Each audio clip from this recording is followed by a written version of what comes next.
Selamat pagi saudara, selamat pagi Indonesia disiarkan langsung dari studio Newsroom Menara Kompas. Selama 30 menit ke depan, kami akan sajikan berbagai informasi dari berbagai daerah di tanah air dalam Jurnal Nusantara. Hari ini bersama saya Nanda Aprilia, hanya di Kompas TV, independen terpercaya.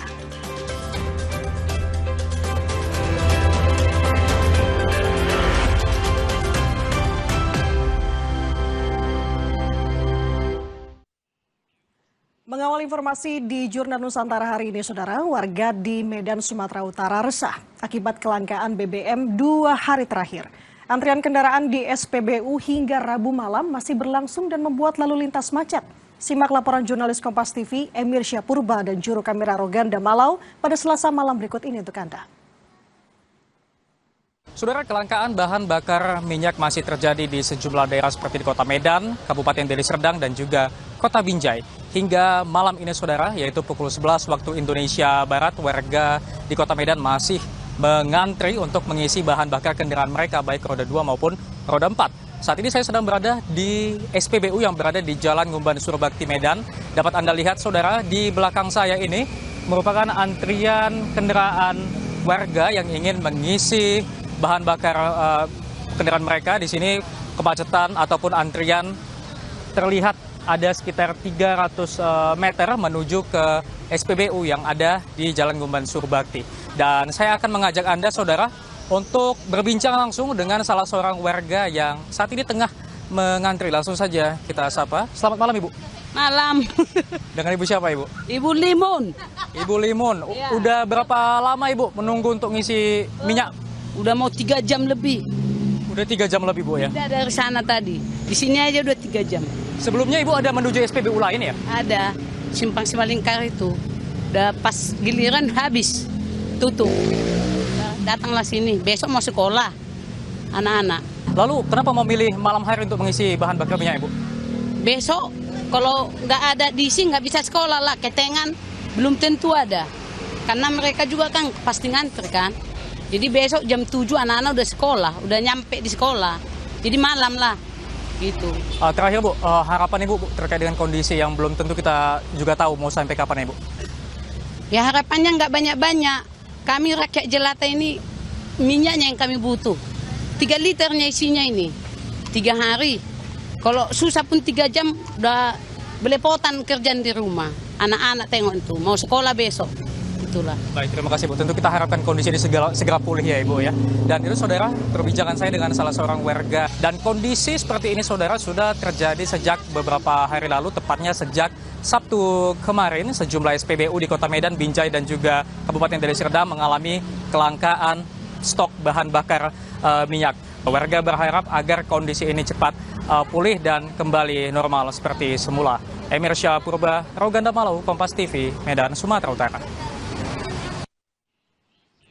Terkait antrian panjang kendaraan di sejumlah SPBU di Medan, Sumatera Utara, Gubernur Sumatera Utara Bobi Nasution mengatakan kondisi ini akibat tak ada sopir pengangkut BBM dari full terminal Medan Group ke seluruh SPBU di Medan. Hal ini terjadi dampak pemberhentian massal sopir angkut BBM.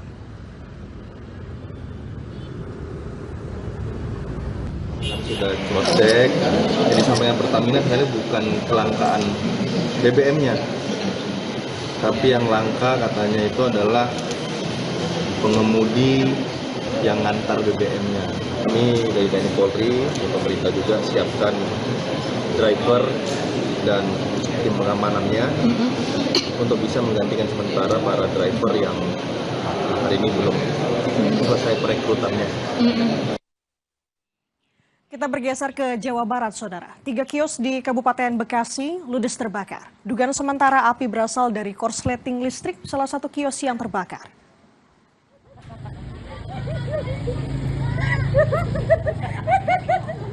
Banyaknya barang dagangan yang mudah terbakar membuat api dengan cepat membesar. Akses jalan yang sempit dan juga banyaknya warga sempat membuat petugas damkar kesulitan memadamkan api. Api bisa dipadamkan setelah 4 unit mobil dan belasan petugas damkar tiba di lokasi. Tidak ada korban dalam insiden ini, saudara. Sementara penyebab pasti kebakaran masih dalam penyelidikan Polres Metro Bekasi. toko kecil. Ini ada beberapa, kemudian ada beberapa pemilik ya. Karena dari kios ini sendiri itu beda-beda. Satu jual plastik, dua sembako, ketiga es, lagi belum diketahui. Ada berapa mobil pemadam yang dikerahkan? Kami menerjunkan 4 unit dari Dinas Pemadam Kebakaran. Kemudian dari rekan kami dari ambulan PMI juga ada ikut serta. Kemudian dari medis-medis lain juga. Saya lihat ada 2 unit pantau kalau nggak salah. Udah jalan sempit ditambah lagi kerumunan banyak penonton. Itu yang tadi terjadi sebelum. Untuk dugaan sementara kebakaran apa, Pak?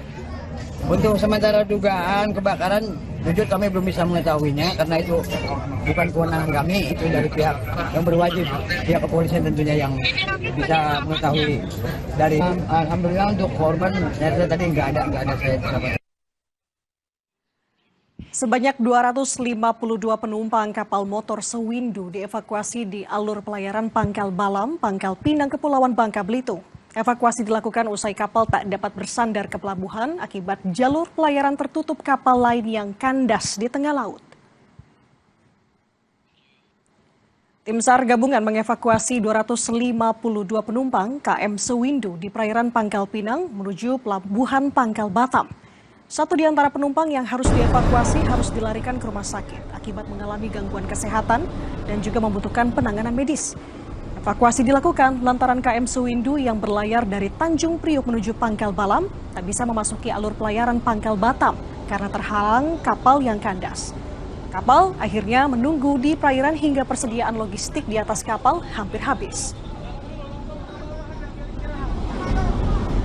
Karena berhasil membawa 252 penumpang dari total jumlah penumpang 261 penumpang dalam keadaan selamat.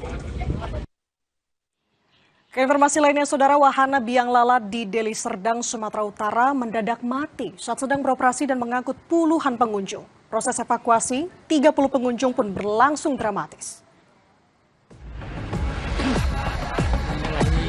Suasana pasar malam di Desa Laudendang, Deli Serdang, Sumatera Utara ini mendadak mencekam.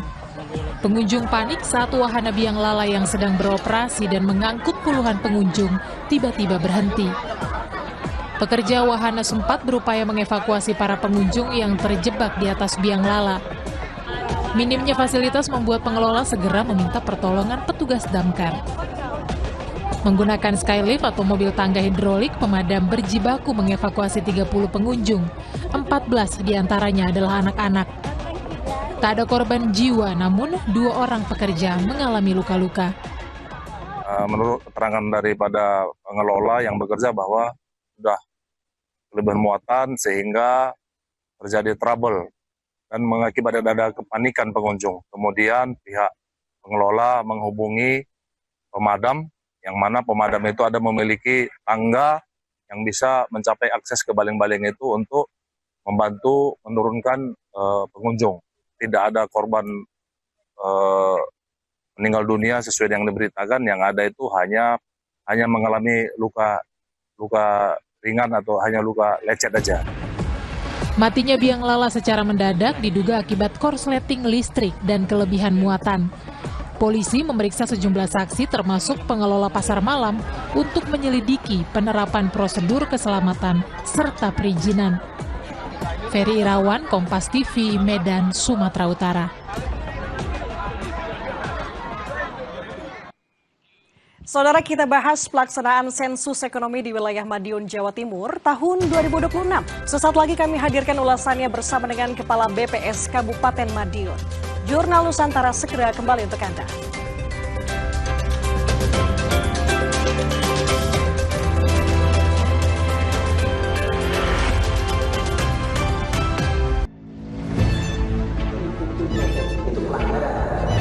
Zamannya sekarang perilaku korup ada di BUMN kita. Jangan lompat ke kesimpulan tanpa menjelaskan dirinya. Gaji tidak naik ya, hanya 5.000 orang. Bahwa hal tersebut tidak menunjukkan rakyat tidak boleh. Bola Liar, setiap Jumat pukul 8:30 malam, live di Kompas TV. Ketahui berita dan informasi seputar kekhasan, gagasan, tantangan, serta inovasi di 38 provinsi dan 514 kabupaten kota di seluruh tanah air yang terajut menjadi inspirasi bagi bangsa. Berbagai informasi aktual dan menarik dari berbagai daerah di tanah air dalam Jurnal Nusantara. Ikuti Jurnal Nusantara setiap hari pukul 6:30 pagi, live di Kompas TV.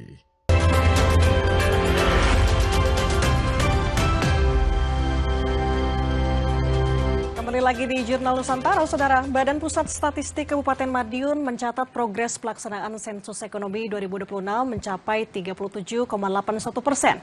Meski demikian, petugas di lapangan masih menghadapi berbagai tantangan, mulai dari penolakan warga sampai kondisi kesehatan petugas. Badan Statistik Kabupaten Madiun mencatat hingga tanggal 8 Juli 2026, sensus ekonomi mencapai 37,81%. Jumlah tersebut setara dengan 128.540 responden dari total target 339.924 usaha dan keluarga. Capaian tersebut telah melampaui target berkala yang ditetapkan BPS sebelumnya. BPS Kabupaten Madiun menargetkan minimal 25% pendataan selesai pada akhir Juni 2026. Selanjutnya, target 70% dibidik tuntas pada akhir Juli 2026. Sedangkan seluruh proses pendataan diharapkan rampung pada 31 Agustus 2026. Meski menunjukkan progres yang menggembirakan, proses pendataan masih menghadapi berbagai kendala. Salah satunya adalah masih ada warga yang menolak didata, tidak membuka pintu rumah, atau enggan memberikan keterangan kepada petugas. Jadi kan petugas kami itu kan punya target sehari itu kira-kira sebanyak 10 responden gitu ya Mas ya. Nah itu kalau responnya tidak kooperatif, belum sampai ditanya tentang kuesionernya terus sudah tutup pintu duluan. Nah itu tantangan yang luar biasa untuk petugas kami gitu. Jadi tantangannya adalah kalau respondennya tidak mau didata, itu sebenarnya tantangan yang luar biasa gitu untuk petugas kami. Kemungkinan penolakan itu pasti ada beberapa orang yang menolak, kemudian ada beberapa yang open, kemudian menerima dengan baik, seperti itu juga ada. Kalau alasannya apa ini biasanya? Alasannya ya mungkin ada isu tentang pajak kayak gitu, terus kemudian ada isu tentang desil, kemudian ada isu tentang bantuan dan lain sebagainya. Selain itu, beberapa petugas dilaporkan sempat mengalami demam, kelelahan hingga harus menjalani perawatan di Puskesmas. Namun, seluruh petugas telah mendapatkan perlindungan melalui jaminan kesehatan. Imam Iswanto, Kompas TV Madiun, Jawa Timur. Saudara, kita bahas pelaksanaan sensus ekonomi di wilayah Madiun, Jawa Timur bersama Kepala BPS Kabupaten Madiun, Wisma Eka Nur Cahyanti, yang sudah terhubung bersama kami di Jurnal Nusantara melalui sambungan Zoom. Selamat pagi, Bu Eka, apa kabar? Selamat pagi, Mbak Nanda. Kabar baik, Alhamdulillah. Alhamdulillah. Bu Eka, kita ingin memperhatikan dulu sampai dengan bulan Juli atau pertengahan tahun 2026 ini. Sejauh ini sensus ekonomi di Kabupaten Madiun sudah berapa persen, Ibu? Ya, izin Mbak Nanda untuk menyampaikan progres pelaksanaan sensus ekonomi 2026 di Kabupaten Madiun. Sampai dengan pagi tadi Mbak Nanda, jadi tanggal 15 Juli jam 6 tadi, masih fresh from the oven ya ini ya, capaian pendataan sensus ekonomi di Kabupaten Madiun sebesar 49,68% dari total perilis sebanyak 339.924 ya. Jadi kalau 49,68% ini kira-kira itu sebanyak 168.876 gitu dari target yang ada, gitu Mbak Nanda. Oke, berarti sudah jalan cukup panjang begitu ya. Kalau metode yang digunakan Bu Eka, selain mungkin tatap muka, kalau tadi saya melihat ada petugas yang langsung terjun ke lapangan, selain tatap muka apakah ada pendekatan dengan metode lain Bu Eka? Iya, jadi sebenarnya dalam pelaksanaan sensus ekonomi ini ada dua ya pendekatannya. Jadi bisa tatap muka langsung dengan petugas, tapi bisa juga melalui carry. Jadi nanti respondennya itu bisa mengisi sendiri dengan mendapatkan email dari kita yang berisi kuesioner, tapi tentu saja itu dengan pengawasan ketat juga dari kita. Pendampingan bisa melalui offline ataupun melalui Zoom, seperti itu Mbak Nanda.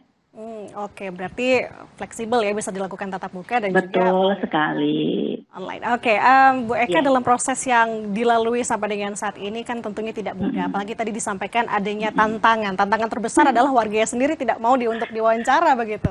Apa evaluasi dan juga catatannya sebenarnya, Bu Eka?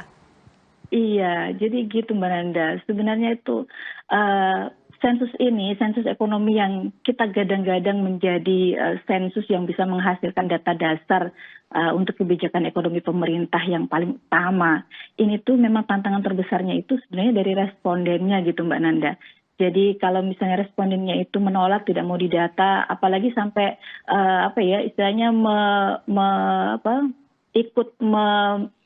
memberitahu kepada teman-teman atau tetangganya jangan dibuka pintu untuk petugas BPS. Nah, itu yang tantangan yang luar biasa sekali untuk petugas kami, Mbak Nanda. Itu sih sebenarnya yang kita juga sebenarnya pengen teman-teman semua, termasuk juga teman-teman dari media untuk ikut membantu kami menyampaikan kepada masyarakat bahwa sensus ini penting loh gitu. Yang terdata itu akan terlihat, yang tidak terdata itu tidak akan terlihat. Seperti itu Mbak Nanda. Oke, lalu kalau dari petugas di lapangan, bagaimana upaya yang dilakukan untuk bisa meyakinkan bahwa ini memang kepentingan bersama, Bu Eka? Iya, kami sudah membekali petugas kami untuk bisa sabar gitu ya menghadapi responden yang mungkin kurang berkenan untuk didata gitu ya. Jadi bisa memberikan keterangan, memberikan penjelasan kepada responden, mungkin bisa nanti gandeng Pak RT-nya gitu untuk jalan ke sana untuk ikut memberikan istilahnya kayak ngereh-ngereh gitu respondennya supaya mau didata gitu. Nah kalau misalnya mungkin dari petugasnya sudah nggak ngatasi, yang petugas yang di lapangan yang PPL-nya itu nanti bisa naik ke PML-nya, ke pengawasnya. Kalau nggak ngatasi juga bisa ke PJ-nya. Kalau misalnya nggak ngatasi juga bisa ke kami nanti dari kantor. Nanti insya Allah nanti kami akan turun langsung untuk berdialog dengan responden supaya mau didata. Seperti itu Mbak Nanda. Oke, artinya BPS khususnya Kabupaten Madiun terbuka begitu ya. Bu Eka, mungkin juga ini banyak yang bertanya-tanya khususnya masyarakat. Sebenarnya apa sih tujuan dari sensus ekonomi ini dilakukan? Jadi sebenarnya banyak orang itu berpikir sensus itu kok kayak nggak ada gunanya ya, ditanya-tanya untuk ini untuk itu, apa sih gunanya sebenarnya gitu. Banyak orang berpikir sensus hanya untuk pemerintah, tapi sebenarnya sensus itu banyak sekali manfaatnya untuk pelaku usaha, misalnya nih ya, untuk pelaku usaha. Sensus ekonomi ini membuka peluang bantuan, kemudian pelatihan dan pasar. Tapi untuk bisa mewujud atau membuat kebijakan tentang hal tersebut, pemerintah kan butuh data ya Mbak ya. Nah datanya itu didapat yang source yang paling utama itu ya dari sensus ekonomi ini. Itu untuk pelaku usaha. Kemudian untuk masyarakat, sensus ekonomi ini juga kegunaannya adalah bisa untuk menciptakan lapangan kerja dan juga untuk stabilitas harga. Kemudian untuk pemerintah sendiri, guna dari sensus ekonomi ini adalah merancang kebijakan yang tepat sasaran. Kebijakan itu kan butuh data yang akurat, Mbak ya. Nah, data data ekonomi yang akurat ini didapat dari sensus ekonomi ini, gitu Mbak Nanda. Oke, mungkin dari Bu Eka ingin menyampaikan sesuatu ke masyarakat terkait dengan survei ini, Bu Eka mungkin agak lebih terbuka karena apa tadi tujuannya Bu Eka sudah sampaikan, ini kepentingannya untuk bersama kok. Apa yang ingin Bu Eka sampaikan? Iya, saya izin mohon dalam kesempatan ini saya menyampaikan kepada masyarakat, utamanya masyarakat di Kabupaten Madiun, kesempatan bagi kita untuk membantu pemerintah supaya bisa merancang kebijakan yang tepat sasaran adalah dengan kita sebagai masyarakat Kabupaten Madiun mau berkolaborasi, bekerja sama dengan baik dengan kita di BPS Kabupaten Madiun. Jadi kalau ada petugas sensus datang, monggo diterima dengan baik, kemudian disampaikan jawaban atas pertanyaan-pertanyaan yang diajukan oleh petugas, dan jangan khawatir, rahasia tentang jawaban Anda terjaga.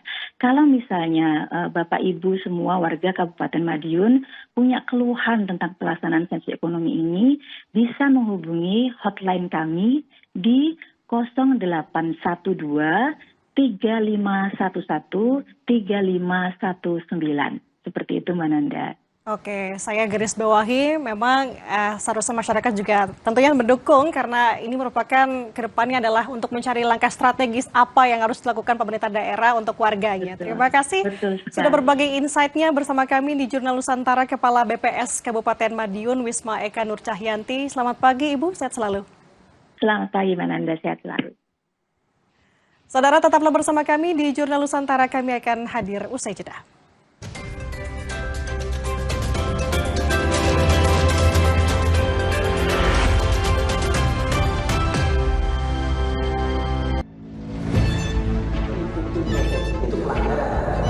Zamannya sekarang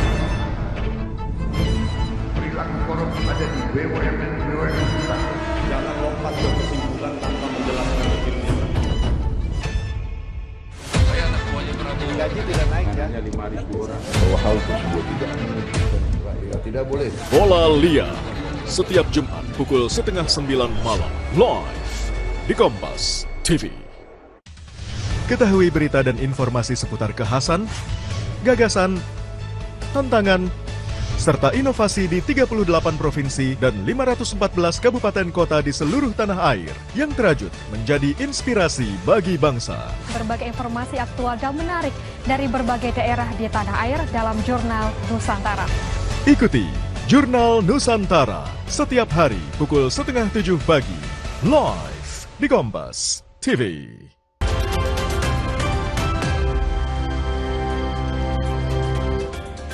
Nanda Aprilia kembali hadir di Jurnal Nusantara, Saudara. Bagi Anda yang ingin menikah, ada tradisi unik, yakni hantaran lamaran masyarakat Pekalongan, Jawa Tengah. Hingga kini tidak bisa dipisahkan dari jenang lamaran khas Desa Kauman, Kecamatan Wiradesa. Hanya legit di lidah, kuliner tradisional ini juga menyimpan filosofi sebagai simbol perekat hubungan calon pengantin. Adat istiadat setiap daerah di Indonesia mempunyai keunikan tersendiri. Salah satunya adalah hantaran yang selalu ada, yaitu jenang lamaran khas Desa Kauman, Kecamatan Wiradesa, Kabupaten Pekalongan. Kuliner tradisional legendaris ini menjadi bagian yang hampir tak terpisahkan dari prosesi lamaran masyarakat Pekalongan dan sekitarnya. Di tangan Kastolani, jenang masih dibuat dengan resep turun-temurun. Bahannya sangat sederhana, yaitu beras ketan, kelapa, dan gula Jawa tanpa bahan campuran lain. Untuk menghasilkan jenang dengan tekstur lembut dan legit, adonan harus dimasak selama 4 hingga 6 jam menggunakan tungku berbahan bakar kayu. Cara tradisional ini dipertahankan karena panasnya lebih merata, sehingga tingkat kematangan jenang menjadi sempurna. Ya, satu masakan 25 kilo. 25 kilo. Ya, kadang 2 kali masakan, 3 kali masakan. Biasanya kalau rame pas hari apa, Pak? Apa tiap hari? Setelah lebaran ya, Pak. Lebaran untuk oleh-oleh gitu ya. Mungkin berkali-kali lipat bisa. Jenang lamaran memiliki filosofi mendalam. Teksturnya yang lengket melambangkan harapan agar hubungan calon pengantin selalu erat, rukun, dan langgeng hingga akhir hayat. Karena itulah hingga kini tradisi mengantar jenang masih terus dilestarikan masyarakat Pekalongan dan diyakini sudah ada sejak masa Jayang Rana. Untuk satu nampan ukuran standar, jenang lamaran dijual dengan harga sekitar Rp40.000. Sedangkan ukuran yang lebih besar, harganya menyesuaikan pesanan. Pembeli datang dari Pekalongan, Batang, Pemalang, Tegal, Semarang, Jakarta, dan Bandung. Bahkan ada pesanan dari Lampung, Medan, dan Makassar. Salah satu konsumen, Indah, menyebut jenang lamaran Kauman sudah menjadi kuliner legendaris yang selalu hadir dalam tradisi keluarga. Manis. Manis. Gimana? Teksturnya? Teksturnya kenyal. Kenyal. Terus? Gurih. Ada gurih manis itu? Gurih manis. Cocok kalau pas untuk apa ini biasanya? Untuk acara hajatan, untuk oleh-oleh, juga menjadi ciri khas tersendiri. Di tengah maraknya makanan modern, jenang lamaran khas Kauman tetap bertahan menjadi ikon kuliner dan warisan budaya Pekalongan. Bukan sekedar makanan tradisional, jenang ini menjadi simbol doa dan harapan agar ikatan cinta pasangan yang akan menikah tetap erat dan langgeng sepanjang masa. Ari Himawan, Kompas TV, Pekalongan, Jawa Tengah. Saudara, 30 menit sudah kami menemani awal hari Anda dengan beragam informasi menarik dari berbagai daerah di tanah air. Jurnal Nusantara kami akhiri, sampai jumpa esok hari dan sesaat lagi akan ada Sapa Indonesia Pagi. Saya Nanda Aprilia berserta tim yang bertugas pamit undur diri. Terima kasih atas kebersamaan Anda. Selamat pagi, selamat beraktivitas, sampai jumpa.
Ragam sudut pandang, beradu gagasan di atas satu meja. Kalau ngomong saya koreksi kan? Iya.